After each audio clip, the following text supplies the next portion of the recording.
आज के मुख्य समाचार। शिमला में सीपीआई-एम का जोरदार प्रदर्शन। नड्डा का कांग्रेस सरकार पर हमला। विक्रमादित्य सिंह ने घानवी क्षेत्र का किया निरीक्षण। सोलन में रणवीर सिंह की फिल्म की शूटिंग। हिमाचल आने वाले पर्यटकों के लिए बड़ी राहत। शिमला में महात्मा गांधी व लाल बहादुर शास्त्री को किया गया याद। शिमला के कालीबाड़ी मंदिर में खेली गई सिंदूर की होली। शिमला में राम नवमी पर निकली भव्य शोभा यात्रा। अब समाचार विस्तार से। भारत की कम्युनिस्ट पार्टी मार्क्सवादी जिला कमेटी शिमला ने लद्दाख के सामाजिक कार्यकर्ता सोनम वांगचुक की गिरफ्तारी के खिलाफ उपायुक्त कार्यालय शिमला पर जोरदार प्रदर्शन किया। प्रदर्शन का नेतृत्व जिला सचिव विजेंद्र मेहरा, जगमोहन ठाकुर, बालराम और अनिल ठाकुर ने किया। नेताओं ने वांगचुक के गिरफ्तारी की कड़ी निंदा करते हुए कहा कि यह केंद्र सरकार की तानाशाही रवैये और लद्दाख के लोगों की लोकतांत्रिक आकांक्षाओं का अपमान है। उन्होंने कहा कि लद्दाख को संविधान की 6ठी अनुसूची में शामिल करने और राज्य का दर्जा देने की मांग जायज है। प्रदर्शनकारियों ने सोनम वांगचुक की तत्काल रिहाई, सभी मामलों की वापसी, लोकतांत्रिक अधिकारों की रक्षा, लद्दाख आंदोलन की मांगे स्वीकार करने की मांग की। उन्होंने प्रशासन द्वारा दिए गए दमन को अमानवीय बताते हुए कहा कि इसमें 4 लोगों की मौत और कई लोग घायल हुए हैं। सीपीआई-एम ने केंद्र सरकार से आग्रह किया है कि वह दमनकारी उपायों को बंद कर आंदोलनकारियों से सार्थक संवाद करे। केंद्र सरकार होश में आओ, होश में आओ, होश में आओ। केंद्र सरकार होश में आओ, होश में आओ, होश में आओ। लद्दाख की जनता पर दमन नहीं चलेगा, नहीं चलेगा, नहीं चलेगा। लद्दाख की जनता पर दमन नहीं चलेगा, नहीं चलेगा, नहीं चलेगा। जो भी इस देश के अंदर पिछले कुछ समय के अंदर हो रहा है, बड़ा दुर्भाग्यपूर्ण है इस मायने में कि लोकतांत्रिक मूल्यों का गला पूरी तरह से घोटा जा रहा है। इस देश के अंदर नरफासीवाद लागू किया जा रहा है और हम देख रहे हैं जो भी केंद्र सरकार की नीतियों के ऊपर सवाल खड़ा करता है उसको तरह तरह की धाराओं में जेलों में ठूसा जाता है। बहुत सारे लोग ऐसे हैं जो जनतांत्रिक।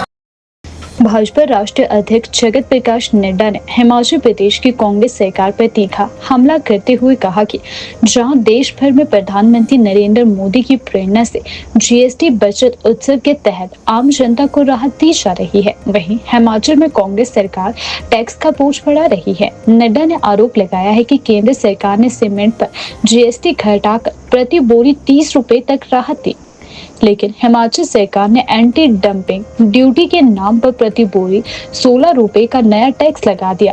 इसके अलावा पानी, बिजली और ग्रामीण जलापूर्ति पर भी शुल्क बढ़ाए गए हैं। उन्होंने कहा कि जब राज्य आपदा और आर्थिक संकट से जूझ रहा है तब कांग्रेस सरकार जनता को राहत देने की बजाय अपनी तिजोरी भरने में लगी हुई है। नड्डा ने इसे कांग्रेस सरकार का अमानवीय और जन विरोधी चेहरा करार दिया है और कहा कि जनता समय आने पर इसका जवाब देगी।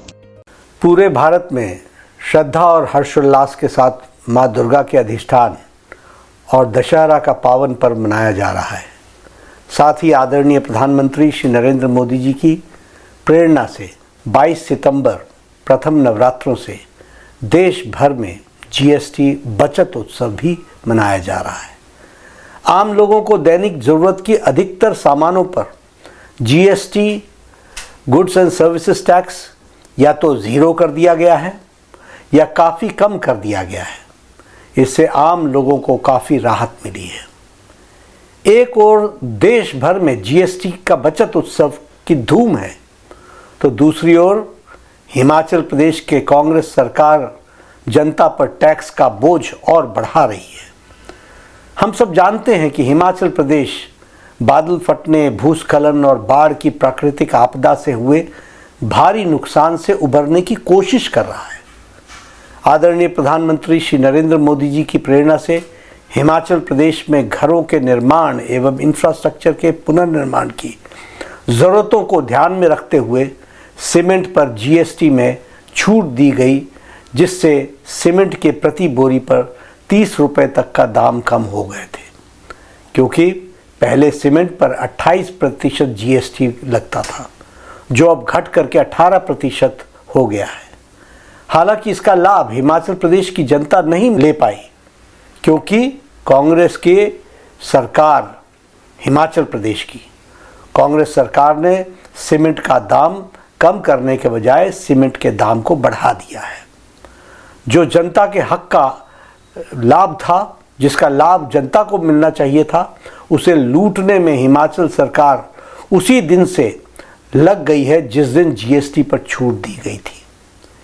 एंटी डंपिंग ड्यूटी के नाम पर सीमेंट की 50 किलो की बोरी पर हिमाचल सरकार अब 16 रुपए तक का टैक्स वसूल कर रही है। जब हिमाचल प्रदेश आपदा और आर्थिक तंगी से गुजर रहा है, तब आम लोगों को राहत देने के बजाय कांग्रेस सरकार अपनी तिजोरी भरने में लगी है। यह अनैतिक एवं असंवेदनशील है। दुर्भाग्य की बात यह है कि हिमाचल प्रदेश में बनने वाला सीमेंट जब पड़ोसी राज्यों में बिकता है तो सस्ता मिलता है, लेकिन हिमाचल प्रदेश में महंगी दरों में बेचा जा रहा है। कांग्रेस की वर्तमान सरकार इतनी असंवेदनशील है कि सीमेंट के साथ साथ उसने पानी के बिल पर टैक्स बढ़ा दिया है, स्टाम्प शुल्क पर भी टैक्स बढ़ा दिया है, ग्रामीण जलापूर्ति पर भी 100 रुपए का एक मुश्त शुल्क लगा दिया है, साथ ही बिजली के बिल में भी भारी बढ़ोतरी कर दी है। प्रधानमंत्री श्री नरेंद्र मोदी जी हिमाचल प्रदेश की जनता को राहत देना चाहते हैं, लेकिन कांग्रेस सरकार उन पर टैक्स का और शुल्क का बोझ डालकर उन्हें बदहाल बनाने में लगी हुई है। प्रतिष्ठित लॉरेंस स्कूल सनावर इन दिनों बॉलीवुड की चहल पहल का गवाह बना, जब यहां बॉलीवुड अभिनेता रणवीर सिंह ने अपनी आगामी फिल्म की शूटिंग की। फिल्म के कई दृश्य 3 दिन तक स्कूल परिसर में फिल्माए गए। शूटिंग के दौरान रणवीर सिंह ने स्कूल के बच्चों के साथ संवाद किया और उनके साथ एक यादगार शाम भी बिताई, जिसे बच्चों ने काफी आनंददायक बताया। हालांकि फिल्म का हिस्सा न होते हुए भी प्रसिद्ध अभिनेत्री यामी गौतम ने स्कूल का विशेष दौरा किया और सनावर की शांत प्राकृतिक छटा का भरपूर आनंद लिया। स्कूल के पीआरओ आर.एस. चौहान ने बताया कि फिल्म यूनिट ने 3 दिन तक परिसर में शूटिंग की। वहीं स्कूल के प्रधानाचार्य हिम्मत सिंह ढिल्लों ने कहा कि लॉरेंस स्कूल सनावर केवल शिक्षा और समग्र विकास के लिए नहीं, बल्कि पर्यावरण संरक्षण और सांस्कृतिक विरासत के लिए भी जाना जाता है। यही कारण है कि यह स्थान अब फिल्म निर्माताओं की पसंद बनता जा रहा है। गौरतलब है कि लॉरेंस स्कूल सनावर पहले भी कई बॉलीवुड सितारों और फिल्मों के लिए पसंदीदा स्थान रहा है। राष्ट्रपिता महात्मा गांधी और पूर्व प्रधानमंत्री लाल बहादुर शास्त्री की जयंती के अवसर पर शिमला के ऐतिहासिक रिज मैदान पर श्रद्धांजलि सभा आयोजित की गई। मुख्यमंत्री ठाकुर सुखविंदर सिंह सुक्खू, राज्यपाल शिव प्रताप शुक्ल और नेता प्रतिपक्ष जयराम ठाकुर ने दोनों महान विभूतियों की प्रतिमाओं पर श्रद्धा सुमन अर्पित किए। मुख्यमंत्री सुक्खू ने इस मौके पर कहा कि महात्मा गांधी और लाल बहादुर शास्त्री के जीवन मूल्य आज भी देश को सत्य, अहिंसा, सादगी और देशभक्ति का मार्ग दिखाते हैं। गांधी जी के अहिंसात्मक आंदोलन देश को आजादी दिलाई, वहीं शास्त्री जी के जय जवान जय किसान नारे ने देश को आत्मनिर्भरता की दिशा में प्रेरित किया। मुख्यमंत्री ने कहा कि हिमाचल सरकार इन महान नेताओं के आदर्शों पर चलते हुए प्रदेश के सर्वांगीण विकास और सामाजिक न्याय के लिए प्रतिबद्ध है। उन्होंने सभी नागरिकों से अपील की कि वे गांधी और शास्त्री जी के सिद्धांतों को अपने जीवन में उतारे और उनके सपनों का भारत और हिमाचल बनाने में योगदान दें। लोक निर्माण एवं शहरी विकास मंत्री विक्रमादित्य सिंह ने रामपुर के घानवी क्षेत्र में बाढ़ से प्रभावित सड़कों और बहे हुए पुल का निरीक्षण किया। उन्होंने कहा कि लगातार 2 वर्षों से इस क्षेत्र में भारी नुकसान हो रहा है और सरकार पुनः निर्माण कार्यों को प्राथमिकता के आधार पर आगे बढ़ा रही है। मंत्री ने बताया कि घानवी में HPSEB की बिजली परियोजना को ध्यान में रखते हुए बहे हुए पुल का जल्द निर्माण और लोक निर्माण विभाग द्वारा शुरू किया जाएगा। इसमें HPSEB का सहयोग भी लिया जाएगा। उन्होंने कहा कि नया पुल उचित ऊंचाई पर बनाया जाएगा ताकि भविष्य में नुकसान से बचा जा सके। विक्रमादित्य सिंह ने यह भी जानकारी दी कि क्षेत्र की क्यूमकोट, लूंचा, धारला और मोलगी सहित लगभग 20 किलोमीटर की सड़कों को प्रधानमंत्री ग्राम सड़क योजना के चौथे चरण में शामिल किया गया है। आज हमने जो हमारा रामपुर विधानसभा क्षेत्र का धानवी इलाका है वहाँ का दौरा किया है, जहाँ पर लगातार 2 साल बहुत ज़्यादा नुकसान इस क्षेत्र में हुआ है। पिछले साल भी मैं यहाँ पे व्यक्तिगत रूप से आया था और इस साल फिर से अभी कुछ ही दिन पहले जो बरसातें हुई अगस्त के महीने में, उसमें काफ़ी नुकसान इस क्षेत्र का हुआ है। यहाँ पे हम पूरा प्रयास कर रहे हैं कि रेस्टोरेशन का कार्य पूरी मजबूती से चले, क्योंकि इसमें यहाँ पे HPSCB का बिजली का प्रोजेक्ट भी है, गानवी प्रोजेक्ट है, तो उसके अंतर्गत जो ब्रिज यहाँ पे बनना है उसको हमने रिक्वेजिशन करवा लिया है। बेली ब्रिज यहाँ पे लगना है जो बह गया था, और वो नोगली से तुरंत यहाँ पे हमारे डिपार्टमेंट द्वारा यहाँ पे इंस्टॉल करवाया जाएगा, और उसमें HPSCB का बिजली बोर्ड का भी हम उसमें सहयोग लेंगे और उसको फौरी रूप से अगले कुछ ही दिन के अंदर उसकी लॉन्चिंग हम करवाएंगे। मगर उसकी हाइट को हमको बढ़ाना है, ये सबसे बड़ी इसमें बात है, और उसके लिए हम पूरा प्रयास करेंगे कि अच्छी हाइट उसमें दी जाए। और दूसरा जो हमारा ये पूरी नाला है इसमें बहुत ज़्यादा पत्थर भर चुका है। हम इस समस्या को लगातार कुल्लू मनाली में भी देख रहे हैं, वहाँ पर भी जो ब्यास नदी है उसमें जिस तरीके से बड़े बड़े बोल्डर आ गए हैं, उसकी वजह से जो नदी का जो उसका जो फ्लो है वो चेंज हो जाता है। तो वैसे ही यहाँ पर भी जो इसकी वजह से जो इसमें अक्यूमुलेशन हो गई है सिल्ट की और साथ ही बोल्डर्स की, उसकी वजह से बहुत ज़्यादा नुकसान हो रहा है। तो मुझे इस बात की भी खुशी है कि जो हमारा बिजली विभाग है जिनका प्रोजेक्ट यहाँ लगा है, इन्होंने इसमें जो है अपने इसके लिए ड्रेजिंग के लिए यहाँ पे टेंडर लगवाए हैं करीबन 20-25 लाख रुपए की लागत से। और इसके ऊपर भी जो हमारा जगोरी का इलाका है वहाँ पर भी मैंने इनको निर्देश दिए हैं कि वहाँ पर भी ड्रेजिंग का काम प्राथमिकता पे करवाया जाए, ताकि नदी का जो हमारा स्तर है पानी का उसको कम किया जा सके, और जितना भी नुकसान हमारा इस क्षेत्र के अंदर हुआ है उसको हम पूरा करें आने वाले समय में। ये हमारी प्राथमिकता है, और इसी क्षेत्र को और मजबूत करने के लिए मैं केवल धानवी क्षेत्र की बात कर रहा हूँ, ये हमारा दूर दराज का इलाका भी है और बहुत प्राथमिकता का इलाका भी है। यहाँ की सड़कों को मजबूत करने के लिए हमने जो हमारी क्योंकूट सड़क है, क्योंकूट और रुंगचा धारला सड़क है, और लिंक रोड है विलेज मोलगी, इन तीनों सड़कों को जो करीबन 20 किलोमीटर की लागत से बनने हैं, इसको हमने प्रधानमंत्री ग्राम सड़क योजना के चौथे चरण में हमने इसको डाल दिया है। इसकी सारी औपचारिकताएं पूरी कर दी गई है, और अब बहुत जल्दी अगले 15-20 दिन के अंदर इसकी औपचारिक अनुमति हमको जो है वो केंद्र सरकार से मिल जाएगी, और इसके टेंडर के प्रोसेस हम इस इलाके के अंदर जो है वो शुरू करवा देंगे। तो मैं यहाँ के हमारे जितने भी स्थानीय निवासी हैं, मैं जानता हूँ कि बहुत नुकसान इस क्षेत्र में त्योहारी और शादी सीजन की शुरुआत से पहले हिमाचल प्रदेश घूमने का प्लान बना रहे पर्यटकों के लिए खुशखबरी है।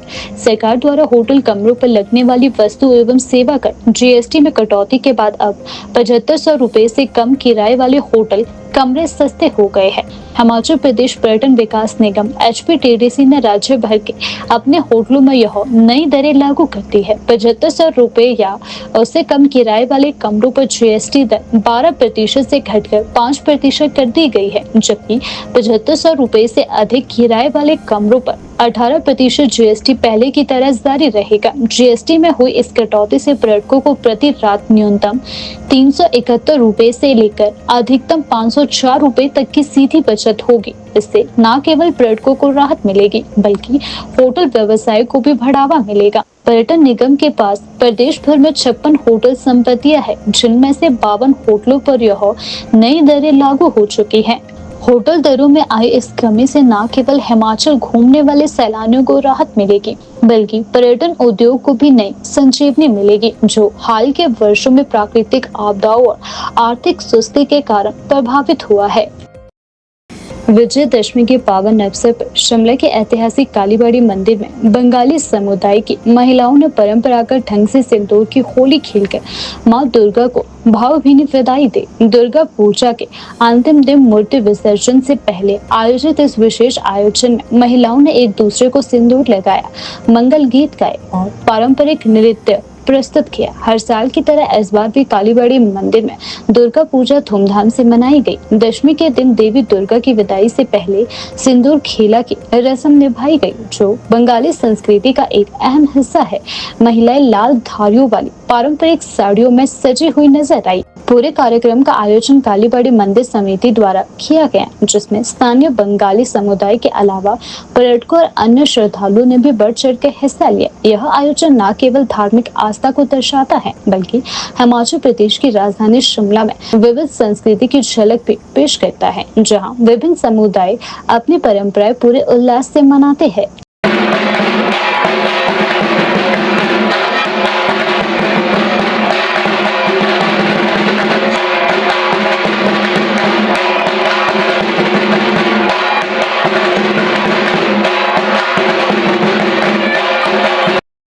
रामनवमी के पावन अवसर पर हिमाचल प्रदेश की राजधानी शिमला एक बार फिर भक्ति, श्रद्धा और सांस्कृतिक उत्साह से सराबोर नजर आई। लोअर बाजार से शुरू हुई एक भव्य शोभा यात्रा ने न केवल धार्मिक आस्था का प्रदर्शन किया, बल्कि नगर की सड़कों को भक्तिमय वातावरण से भर दिया। इस शोभा यात्रा में कोने कोने से श्रद्धालु शामिल हुए। यात्रा लोअर बाजार से आरंभ होकर राम बाजार, लक्कर बाजार, मॉल रोड होते हुए रिश मैदान तक पहुंची। पूरे मार्ग में सजी धजी झांकियां, भगवा ध्वज, भजन कीर्तन, श्रद्धालुओं की भक्ति से वातावरण गूंजता रहा। भगवान राम, माता सीता, लक्ष्मण और हनुमान की झांकियों ने लोगों का मन मोह लिया। राम जन्म, वनवास, सुग्रीव मिलन, लंका दहन और राम वध जैसे प्रसंगों को सुंदर रूप से प्रदर्शित किया गया।